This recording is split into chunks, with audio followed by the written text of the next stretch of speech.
Buenas noches amigos, bienvenidos a Sin Tregua por el canal Get Televisión, canal 86 de todos los sistemas de cable de la República Dominicana. Un placer nueva vez compartir con ustedes a las 7 de la noche de lunes a viernes. Aquí estamos para compartir con ustedes los principales hechos que se han convertido en noticias y que merecen la atención de toda la opinión pública. Y debemos comenzar con la proclamada asamblea de las autoridades de parte del Partido Revolucionario Moderno PRM que tuvo lugar este domingo y que trajo algunas sorpresas para la clase PRMista de todo el territorio nacional y obedeció a que en esa asamblea se presentaron y juraron Hito Bisonó y Robertico Salcedo como miembros de la dirección ejecutiva del PRM, mientras fueron excluidos figuras emblemáticas como Rafael Fafa Taveras, Guido Gómez Mazara, Ramón Alburquerque y la senadora de Puerto Plata, Giné Burdigal. Esta decisión no esperada por la masa PRMista ha creado un torbellino político en el país y donde ya comienzan voces disidentes y donde algunos analistas comienzan a analizar la situación que ha generado la proclamación de la 21 Convención Nacional Ordinaria en honor al fenecido dirigente PRMista José Rafael Abinader, presidente del actual, padre del actual presidente de la República, Luis Rodolfo Abinader Corona. Entonces, la actividad, que contó con un quórum de 85.5% de asistencia, la encabezó José Manuel Paliza, quien le dio la bienvenida a los asistentes como la secretaria general Carolina Mejía, el secretario nacional de organización de Ligna Ascensión y los miembros de la Comisión Nacional de Elecciones Internas.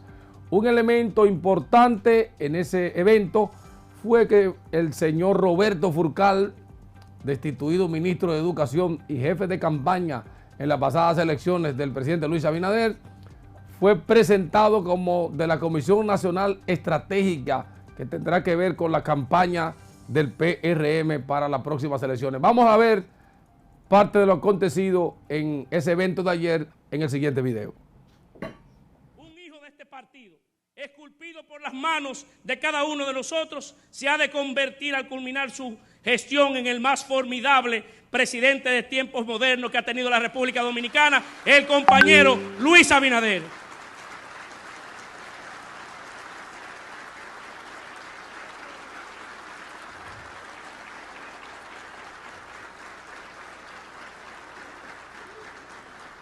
Somos hoy compañeros y compañeras desde el proceso electoral pasado y luego de 2 años de gestión gubernamental, guardando una similar valoración, la principal organización política de la República Dominicana, que me atrevo a decir que de acuerdo a los estudios que hace de forma permanente la organización, si sumamos a los 2 principales partidos de la oposición, nosotros le seguimos llevando.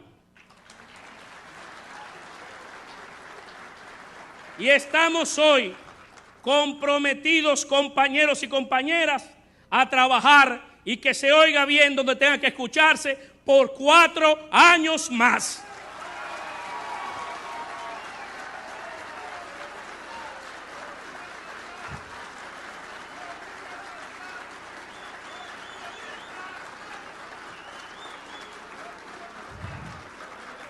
Bien, esa decisión del PRM, la verdad es que va a generar muchas controversias, sobre todo porque ese partido pretende ganar las próximas elecciones y además, de acuerdo a lo dicho por del Ligna Ascensión, van a buscar la matriculación de nuevos miembros en todo el territorio nacional. Hasta ahora silencian 4 que dicen que ellos nadie lo va a sacar del partido, que ellos van a seguir y lamentan la decisión de esa asamblea que lo excluyó de todos los organismos dirigenciales del PRM. Con esta decisión hay que esperar lo que va a ocurrir en los próximos días. Guido Gómez Mazara se ha convertido en la voz de las bases. Ramón Alburquerque se ha convertido en el defensor de la devolución del 30% de los fondos de pensiones y el cuestionador de una serie de licitaciones y contratos que ha hecho el gobierno Ginés Boligar se ha quejado de que los funcionarios no reciben a los dirigentes y a las autoridades del partido, y realmente hay una situación bastante compleja. Vamos a esperar qué va a pasar en lo adelante. Bueno, en otra información, el pueblo dominicano está conmocionado por la muerte de un niño ahogado en uno de los centros que tienen que ver con la atención integral de la primera infancia. Esto ocurrió en San Francisco de Macorís. Y entonces los padres del menor, que son Carely Álvarez y Manuel Castro, dijeron que van a proceder ante los tribunales de la República porque van a actuar contra el Instituto Nacional de Atención Integral de la Primera Infancia, INAIPI. Ustedes saben que el menor murió al caer dentro de una cubeta de agua en el centro ubicado en Pueblo Nuevo, en San Francisco de Macorís. La verdad es que este caso, que incluso sectores políticos de la oposición de una manera irresponsable han querido culpar al gobierno, pero que ¿cómo es posible que se tome una tragedia como esto con asuntos políticos? Eso fue el caso de Abel Martínez, precandidato presidencial del Partido de la Liberación Dominicana. Uno lamenta que los políticos tomen la desgracia de gentes vulnerables de nuestro país, personas pobres, para hacer campaña política. Vamos a ver en el momento en que los padres del menor están anunciando el sometimiento a la justicia del centro de San Francisco de Macorís. Vamos a ver el siguiente video. Gracias a todos por acudir a esta rueda de prensa. Le vamos a dar formalidad ahora. Esta familia destrozada, deshecha del dolor y emocionalmente muy perturbada por la muerte de nuestro hijo Michael, el pasado viernes 2 de septiembre en el CAIPI Pueblo Nuevo de San Francisco de Macorís. Damos las gracias a toda la sociedad franco-macorizana y de todo el país por la solidaridad colectiva y expresada por diferentes medios por esta tragedia que nos ha tocado vivir.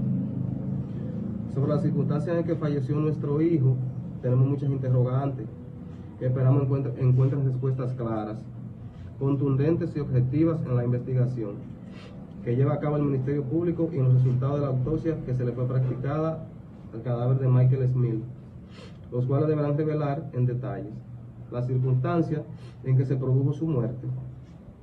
Nosotros confiamos en que esta investigación surja la verdad y que los responsables sean identificados y sometidos a la justicia para que respondan, ya sea por sus acciones en caso de que se determine que el niño haya sido maltratado, golpeado, y que su muerte se determine que el niño haya sido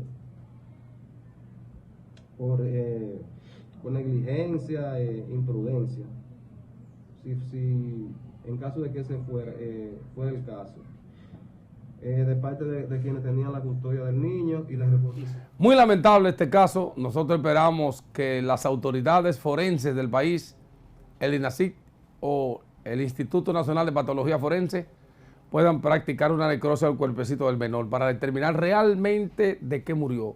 Muy lamentable esto, y uno espera que la situación pueda esclarecerse. El país necesita tranquilidad en ese orden. Por otra parte, los médicos han estado los últimos días quejándose de problemas de falta de equipos y medicamentos en los hospitales del país. Tal es el caso de los hospitales de Los Minas y el Moscoso Puello del Distrito Nacional. Los galenos han estado en un proceso de lucha a través del Colegio Médico Dominicano y de la Asamblea de Médicos, pidiendo que los hospitales pues sean atendidos. Incluso alguien planteó que los hospitales hoy necesitan más de 6.000 millones de pesos para enfrentar la deficiencia que tenemos. Vamos a ver cuál es la inquietud de los galenos de esos dos hospitales. Eso fue un hecho grave en el cual se fue la luz por más de 2 horas, lo cual afectó gravemente la UCI neonatal del hospital, donde el personal médico y de enfermería tuvo que salir corriendo y sacar a los niños de la incubadora para poder darle auxilio a nivel de ambú, como se dice. Prácticamente ocurrió el hecho porque las incubadoras tienen una batería para que cuando pasen estos casos entren. la batería y los niños puedan seguir en ventilación artificial. Varias incubadoras de esto, la batería o no estaba o estaban dañadas. Entonces mismo se apagó todo, el soporte vital, lo que gracias a esta pericia se pudieron hacer extensiones y poder volver a recuperar la salud de los niños. Afortunadamente ningún niño murió. Pero la maternidad de Los Minas, y es una denuncia que hacemos al presidente de la República, hay que intervenir el sector salud, los hospitales están en deficiencia. Prácticamente la maternidad de Los Minas tenemos 3 meses de queja de todos los médicos porque falta reactivo para hemograma, para hemocultivo y para el calcio para los niños. Él adolece de un mal de años, que es el hospital que no tiene agua potable, prácticamente contrata el servicio de agua. Esto concuerda justamente con la carencia que tiene el Hospital Mocoso Puello, del cual hicimos una asamblea allá, hicimos una visita en el Mocoso Puello y tiene varias carencias. El día que fuimos se suspendieron casi todas las cirugías electivas porque no había catete ni sonda, los pacientes tenían que comprar, mandarlo a comprar a la calle y muchas de estas cirugías fueron suspendidas. Bueno, la situación de los hospitales no solamente es exclusiva de la capital, solamente hay que ir a cualquier hospital del interior o de la frontera para darse cuenta con las precariedades que trabajan médicos, enfermeras y laboratoristas. Es necesario que el gobierno le ponga mayor atención porque los hospitales es el único mecanismo que tienen las personas más vulnerables, más pobres del país. Es necesario entonces que además del equipamiento, el Estado pueda abastecer de medicamentos los hospitales, equipos, oxígeno y todas las herramientas que necesita el personal médico y paramédico para hacerle frente a la gran demanda. Este es un país de gente enferma. Aquí la mayoría del pueblo dominicano está enfermo, el que no tiene una cosa tiene otra. Y son los hospitales los únicos lugares que tienen los pobres para poder acudir a resolver el problema. Miren, el 4% del Producto Interno Bruto para la educación fue una lucha tenaz del pueblo dominicano a través de diversas instituciones de la sociedad civil. Se peleó tanto y hubo un compromiso en las elecciones, en la campaña del año 2012. Y el entonces presidente Danilo Medina fue uno de los firmantes del acuerdo del 4%. Ganó las elecciones y se aprobó el 4% del Producto Interno para la educación. Entró prácticamente en vigencia en el año 2013 y desde acá pues hemos estado acumulando una gran cantidad de recursos de ese porcentaje que comenzó con un amplio plan de construcción de escuelas en todo el territorio nacional. Los resultados de los niveles de educación que se ha querido culpar a los maestros en una actitud irresponsable obedece a varios elementos que tiene que ver con las universidades, incluso tiene que ver con un sistema de salud arcaico, es decir, incluso el material para seleccionar a los maestros, lo que se conoce como el concurso de oposición, data del año 64, 65. Todo lo que ha llovido de ahí para acá y todavía estamos con ese sistema. Yo creo que ahora el gobierno plantea la reducción del presupuesto de educación. Y digo que el gobierno tiene que tenerse cuidado porque eso fue una ley votada y aprobada por el Congreso. El 4% del Producto Interno para la educación es de ley. Por lo tanto, una resolución de ningún organismo del gobierno puede estar por encima de una ley.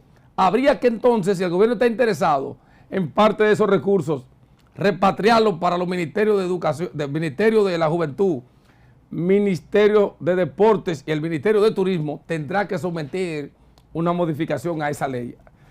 Por lo tanto, varias entidades políticas y sociales están protestando y rechazando la pretensión del gobierno. Vamos a ver lo que dice el Partido Reformista Social Cristiano, que entre otras cosas se opone a la reducción de 4.000 millones de pesos al presupuesto de salud para el año que viene. Vamos a ver. En la mañana de hoy hemos decidido fijar posiciones en torno a temas que son puntuales. Llámese presupuesto complementario, llámese una carpeta que existe en el Congreso de unos 6 préstamos que ascienden a más de 700 millones de dólares, llámese a la situación actual de las administradoras de fondos de pensiones que una vez más han reducido los fondos y con relación a la marcha que está convocando el Colegio Médico para el día del miércoles.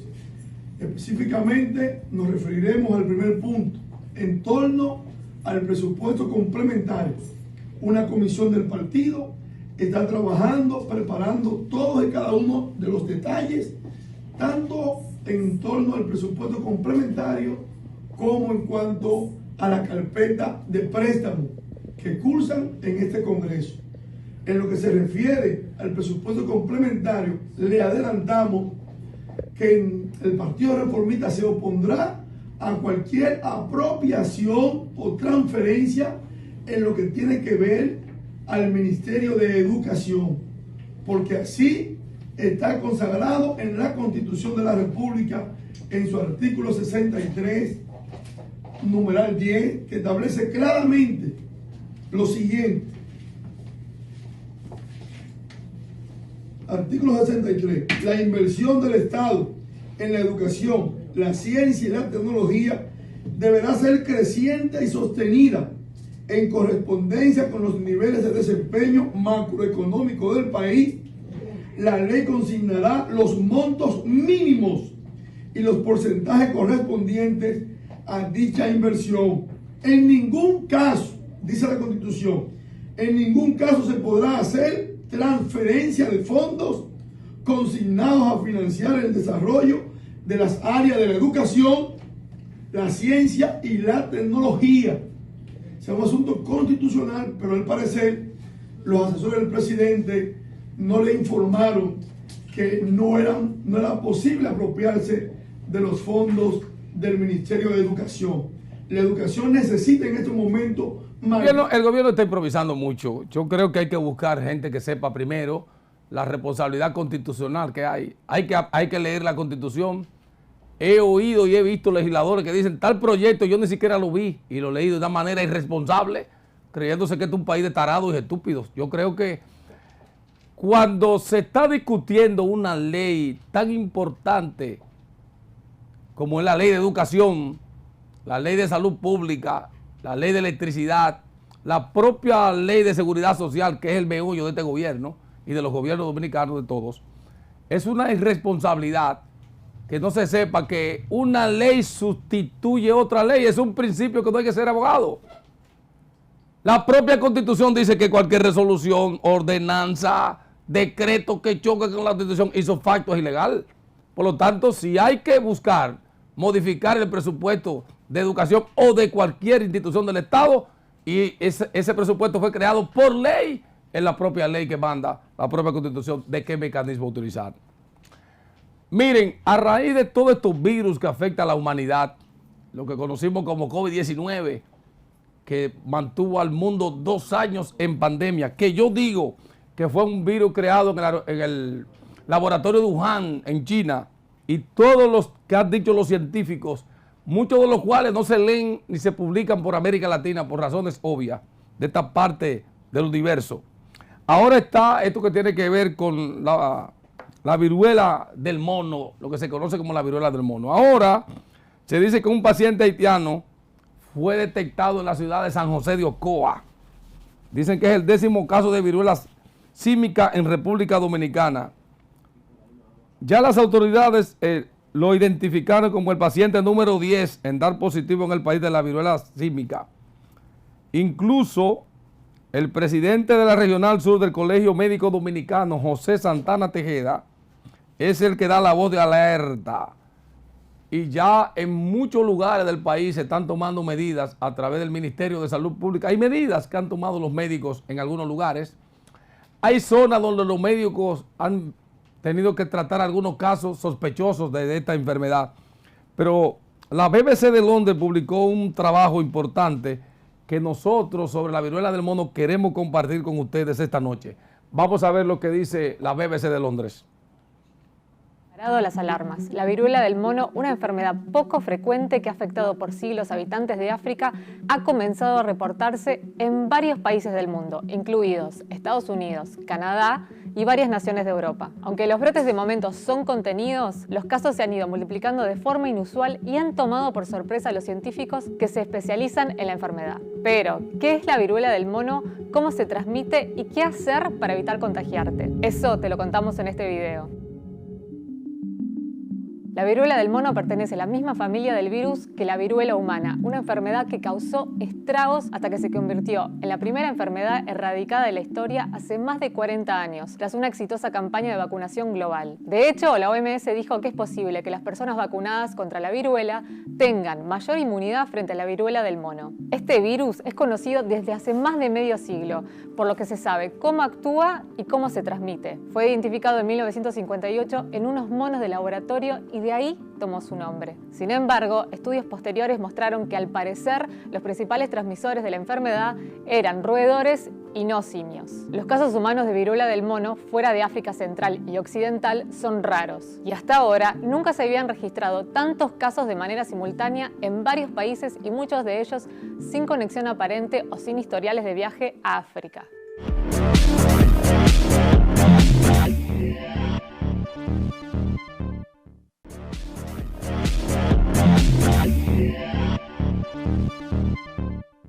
Bien, estamos de vuelta aquí sin tregua, canal 86 de todos los sistemas de cable del país, con Get Televisión.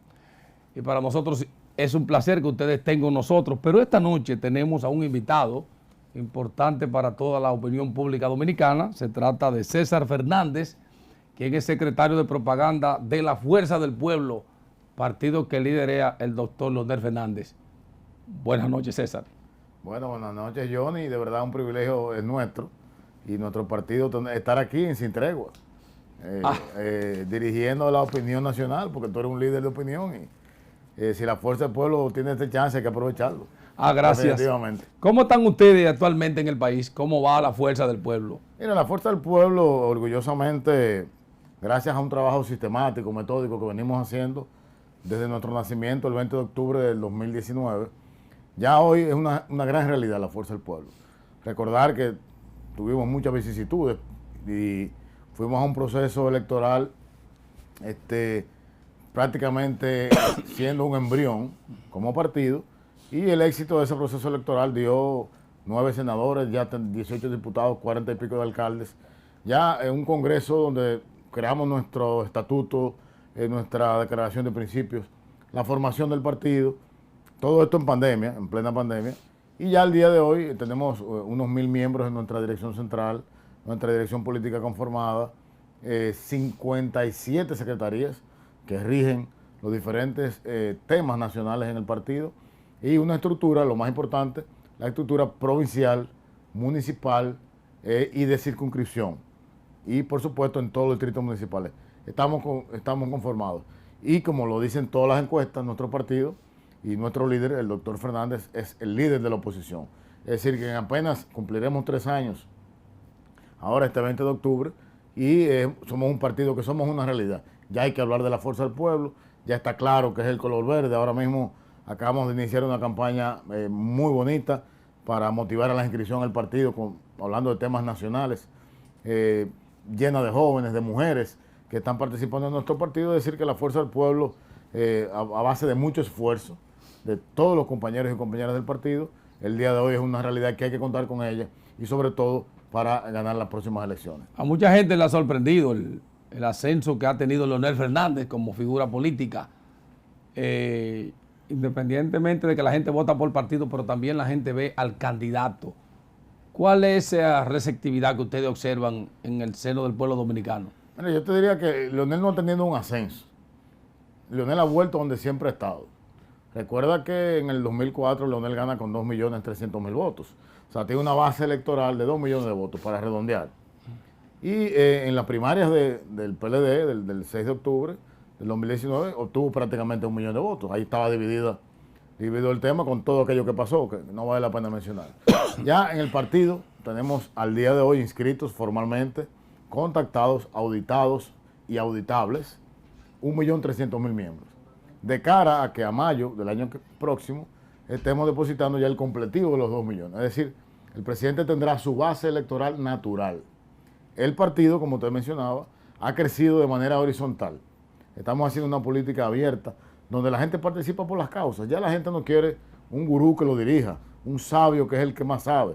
La gente quiere participar en política en diferentes causas. Tú tienes la causa del medio ambiente, por ejemplo, que este gobierno ha fracasado en el medio ambiente. Tú tienes la equidad de género. El presidente de la República engañó a los que luchaban por las 3 causales. Se comprometió con ellos en campaña y luego le sacó los pies en el gobierno, dejándole que el Congreso que elija. Tienes la gente que defiende los animales, las mascotas. Esas son causas. El emprendimiento, la juventud, el primer empleo, las oportunidades para las mujeres, el envejeciente. Solo hay una revista de causas que luchar y la Fuerza del Pueblo tiene un espacio para cada quien participe en esas causas. Entonces, por eso es el crecimiento de la Fuerza del Pueblo y sobre todo cuando tienes entonces la competencia en el escenario político, tienes un partido de gobierno fracasado con su política interna como partido, no hay institucionalidad en ese partido, el gobierno está lleno de gente que no son de ese partido, que ni siquiera conocen la bandera del partido, y tienes un partido en el que nosotros venimos que está de capa caída. Siguen pensando en lo mismo, en lo anterior, y no piensan en el futuro. Entonces, la opción democrática de participación moderna en la política es la Fuerza del Pueblo. Para decirte algo importante, 2 cosas trascendentales de nuestro partido. El único partido que ha hecho un congreso constitutivo totalmente digital, la Fuerza del Pueblo. Hicimos un congreso de 5 meses, donde había reuniones a veces en un momento no simultáneas, pero al mismo tiempo diferentes mesas de trabajo de 10.000 delegados, todo por plataformas digitales. Y luego en nuestros estatutos está contemplado y concebido que el partido te organice de 3 formas. La territorial, que es la tradicional, es decir, en el territorio, en Capotillo, en Puerto Plata, en Samaná. La otra es la sectorial, bueno, los médicos se agrupan, los ingenieros, los abogados, las amas de casa, los motoconchistas. Y luego la digital, el primer partido que establece en sus estatutos que te puedes afiliar de forma digital. ¿Y cómo funciona eso? Muy sencillo. Yo tengo un amigo en España, tengo un amigo en Argentina, en Rusia, que quiere apoyar a la Fuerza del Pueblo. No solamente con inscribirse y participar, sino económicamente. Quiere participar en una rifa y con nuestra plataforma digital, que se llama Fuerza Digital, Fuerza del Pueblo Digital, entras desde un celular, de una tableta, una computadora, te inscribes y lo más interesante de esto, Johnny, que en 2 o 3 minutos recibes hasta tu carnet de manera digital al dispositivo donde inscribiste. Es decir, somos un partido que está comprometido con el futuro, con las nuevas generaciones y como dice nuestro presidente, no es un partido para ganar las elecciones, sino es un partido para las futuras generaciones. El gobierno pretende modificar el presupuesto de educación. ¿Cómo lo ven ustedes? Mira, yo pienso que es terrible. Tú tratar de modificar el presupuesto de la nación de educación, de quitarle 4.000 millones de pesos para pasárselo a la presidencia. Sabemos que en la presidencia se van a usar en promoción, en publicidad. Ya tienen ahora mismo un contrato que está vigente, una licitación que ya está otorgado de 1.800 millones. Quieren agregarle 2.000 millones más. Eso es sencillamente para añadirle más estamina a la fracasada reelección del presidente Abinader. Quieren forzar la reelección a toda costa. Yo traigo un tema que es el tema de las encuestas. Nosotros estuvimos de viaje la semana pasada, pero vimos que en el firmamento el gobierno tiene un proceso acelerado de publicar encuestas. Y tiene ya 3 encuestas que están programadas para salir cada 45 días de manera simultánea.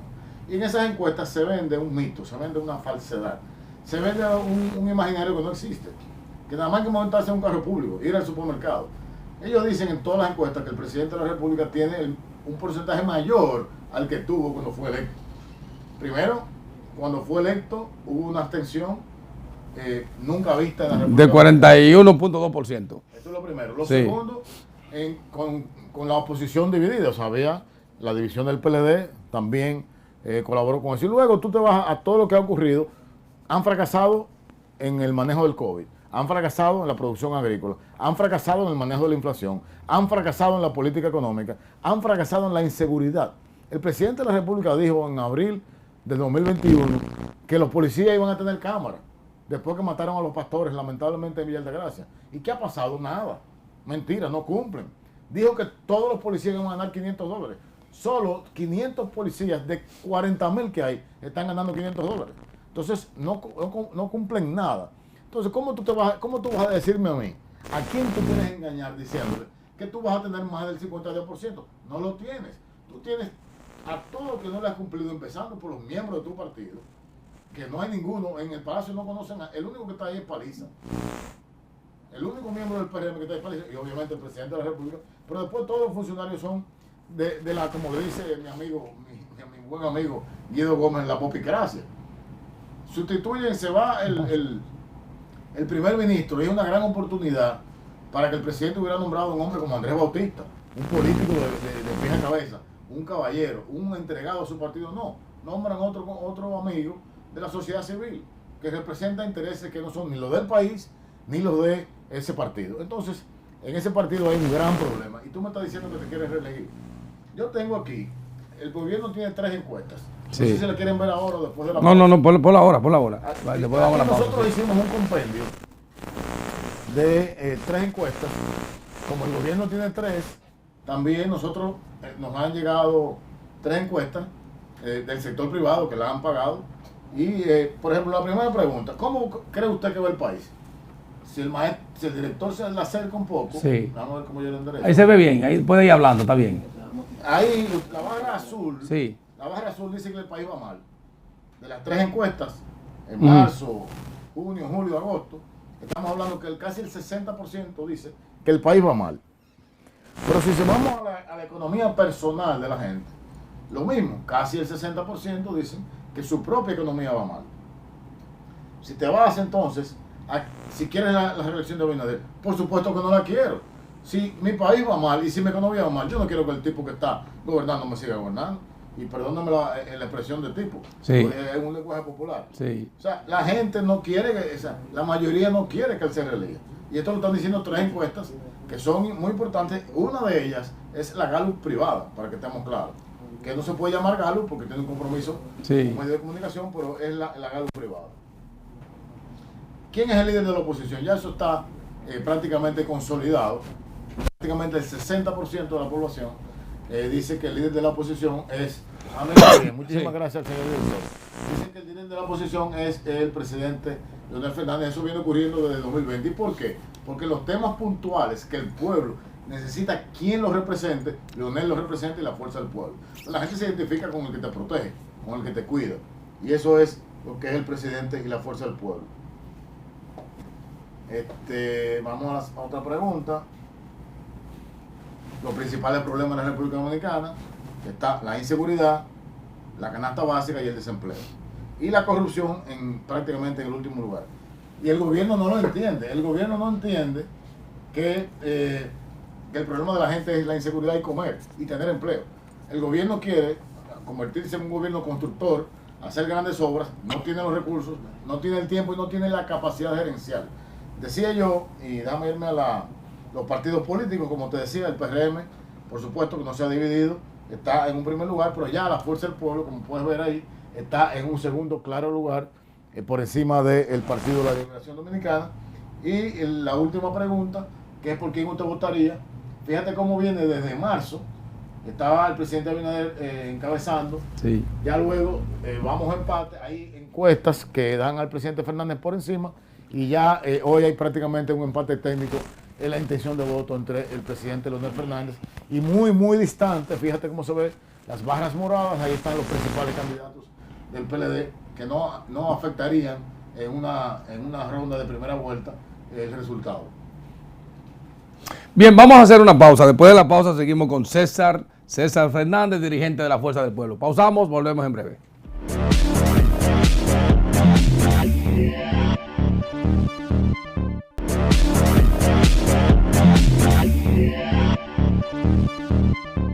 Estamos de vuelta aquí en Sin Tregua y tenemos siempre la presencia de César Fernández, dirigente de la Fuerza del Pueblo. Continuamos con él. ¿Ustedes no temen que a raíz del ascenso que tiene la figura de Leonel Fernández se dice una especie de cacería con el famoso expediente anticorrupción? Por supuesto. Estamos preparados. Bueno, como te decía ahorita, empezaron con una guerra de encuestas. Subir encuestas fantasmas, atraídas por los moños, sin ninguna base científica, no sé cuándo son las muestras, para tratar de cambiar la percepción. Tú no puedes cambiar la percepción del que está comprando el pollo a 100 pesos. No lo puedes cambiar. Y el ascenso de Leonel Fernández van a tratar de pararlo a todo costo. Porque déjame decirte algo, y esto es muy serio lo que voy a decir. Habíamos dicho que en el gobierno anterior había gente sin escrúpulos para lograr cosas. Yo pienso, y te garantizo y te digo, que en este hay gente que tiene menos escrúpulos para hacer cosas. Y están dispuestos a lo que sea para quedar. Porque cuando tú tienes un gobierno que ha fracasado en salud, que ha fracasado en llevarle la comida barata al pueblo, que ha fracasado en inseguridad, que no tiene idea de cómo se hace una infraestructura, que no tiene idea de cómo se hace una gestión, que al contrario, ya tenemos los bucones de nuevo en las instituciones. Tú te vas a cualquier institución y está lo mismo, las filas, la ineficiencia, el desastre y la gente pidiéndote dinero, en todas, en la mayoría. Cuando tú tienes eso, tú no puedes querer comprar la conciencia de la gente. Entonces tú te quieres llevar una reelección forzada, que no lo vas a lograr. Acuérdate de Hipólito, lo que le pasó a Hipólito. Insistió y fue derrotado, no por Leonel Fernández en el 2004, el pueblo fue que lo derrotó. La gente no entiende que la oposición no gana elecciones, los gobiernos pierden las elecciones. Eso le pasó al gobierno anterior. Insistió, un mal candidato, creía que con dinero se podía hacer. No se puede. El pueblo dominicano es inteligente y cada vez es más inteligente. A los temas, a los casos de corrupción no le tenemos miedo. Estamos listos para cuando decidan arrancar, que arranquemos, que arranque la fiesta. Recordar que hay 45 ministros destituidos, hay casos de corrupción que no se han tocado. Tú tienes el ministro de Proyectos Especiales a 5 puertas del presidente de la República y la directora de ética dijo que en un proceso de compra de pinturas hay temas indelicados y no pasa nada. Entonces, si hay casos de corrupción de este lado, también lo hay de aquel lado. Vamos a verlo todos, porque supuestamente tenemos un ministerio público independiente. No la justicia, que la gente se confunde.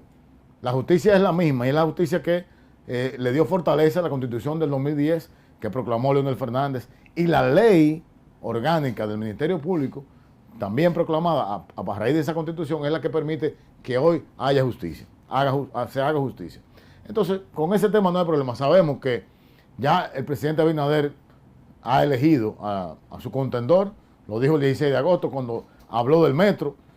El absurdo más grande que un mandatario puede decir es que una obra va a ser más barata una hecha que una que no se ha hecho. O sea, tú no puedes comparar lo tangible con lo intangible. Trajo también el tema de la UAS, diciendo que está haciendo también una UAS, va a ser más UAS con el mismo dinero que se usa un parqueo. También otro absurdo, cuando ni siquiera tiene el terreno. La Universidad de Azua, ¿qué le ofreció?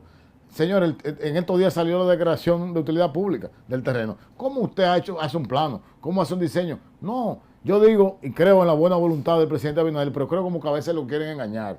Como que los funcionarios le meten ¿cómo se llama esto? Como trapisonda, y él lo dice. Entonces, tú no te puedes reelegir así, y nosotros como partido de oposición, como la primera opción de la gente, estamos dispuestos a esa batalla y a esa guerra en el terreno que el gobierno lo elija. Para muchos hay un panorama de doble vuelta electoral, un escenario. ¿Qué tú piensas?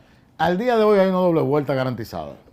Eso es indiscutible. Vimos encuestas, la que aquí muy amablemente ustedes colocaron en pantalla, pero yo te diría que si los pronósticos de la economía siguen como van, si sigue el deterioro, estamos hablando que ya nuestra tasa de interés está en un 8%, establecida por el Banco Central, cada vez hay mucho menos circulante, los préstamos aumentando, hay escasez, ahora va a haber una escasez de suministro de la carne de pollo, que es la que más se consume, subirán más los precios. Si eso sigue en esa espiral, es muy difícil que el gobierno no pierda en una primera vuelta, así que yo lo veo.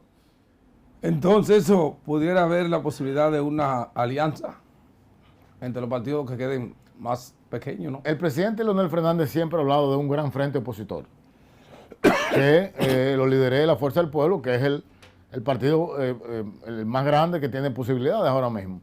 Entonces sí, yo entiendo que sí, ya eso ha ocurrido. Me recuerda aquel famoso bloque progresista que se construyó con más de 10 partidos en el 2004, y este es un escenario que no sería diferente para poder lograrlo en el 2024. ¿Ustedes están encaminados a eso? ¿Han conversado con alguien para...? Claro, siempre hay acercamientos, siempre hay conversaciones, hay buenos amigos y estamos abiertos a recibirlos para que nos acompañen en esta lucha para sacar a un gobierno que no entiende cuáles son los problemas.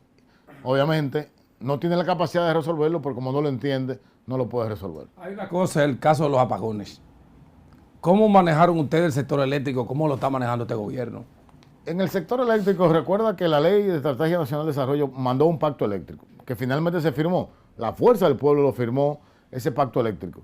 Entonces, ¿qué pasó con el gobierno? El sector eléctrico del gobierno, una malísima gerencia. Si vas a Punta Catalina, en vez de bajar la nómina de $300,000, la llevaron $1 millón. En vez de comprar el carbón a $114 la tonelada métrica, la compraron a $329. O sea, en Punta Catalina ha fracasado la gestión. Las EDES, en vez de bajar la eficiencia, las pérdidas la aumentaron de un 25 hasta un 42 en EDESTE.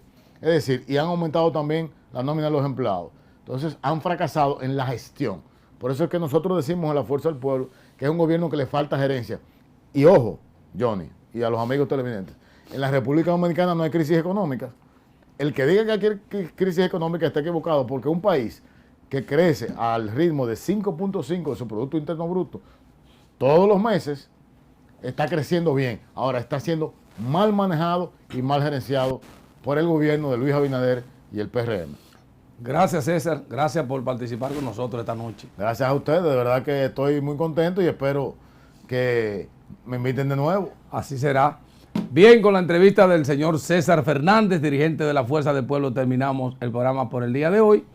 Y entonces nos vamos al resumen internacional. Nos vemos mañana.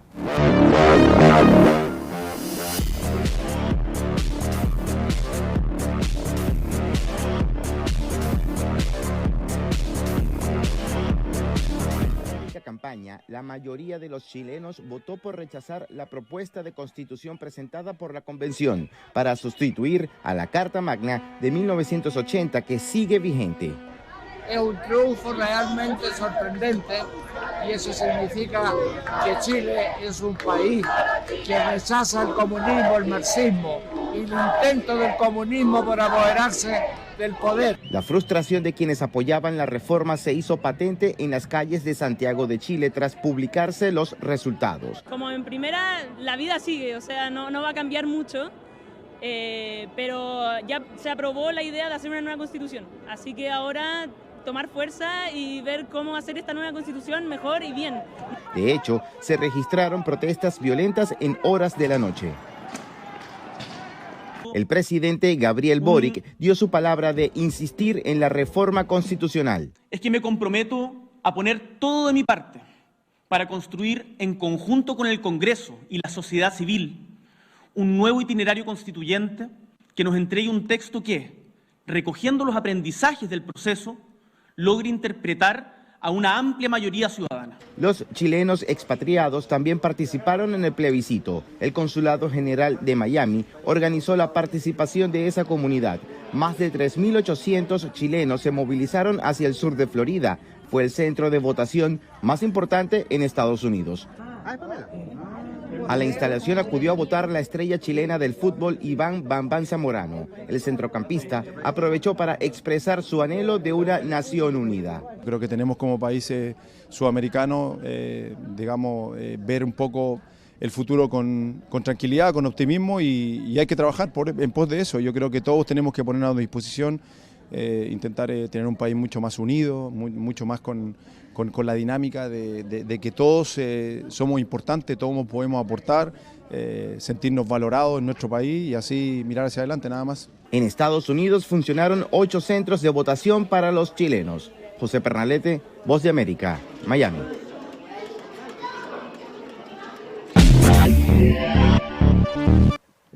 Se declaró estado de emergencia en California debido a la peor ola de calor del año. Las altas temperaturas rompieron récords en varias partes del sur y zonas costeras del estado, la más extrema en Death Valley, el Valle de la Muerte, que registró 53 grados centígrados.